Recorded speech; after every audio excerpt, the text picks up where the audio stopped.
Баршаңызға қайырлы күн достар, сіздермен Балжан. Бүгін сіздерге өте дәмді әрі керемет болып шығатын, қазіргі таңда хит болып жатқан Орео пирогының рецептін ұсынамын.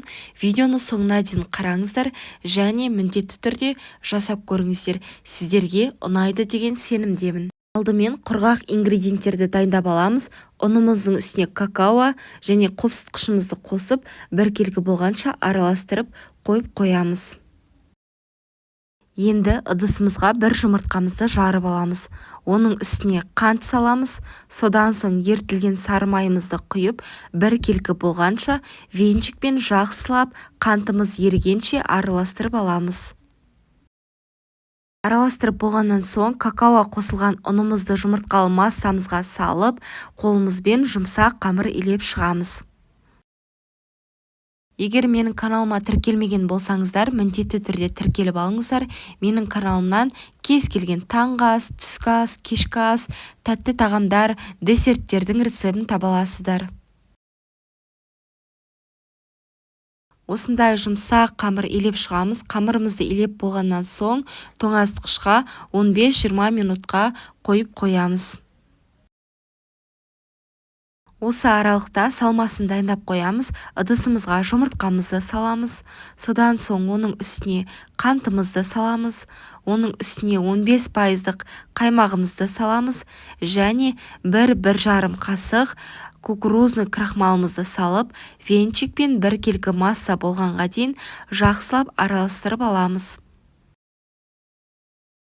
Қантымыз ерігенше жақсылап 5-10 минуттай араластырып аламыз. Бұл пирогтың бір ерекшелігі, құрамына Орео печеньесі қосылады. Мінекей араластырып болдық. Енді Орео печеньемізді турап аламыз.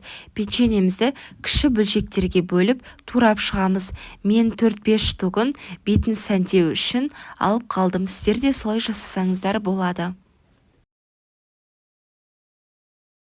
Мінекей печеньеміздің барлығын турап алдық. Енді осыны салмасына қосып араластыратын боламыз.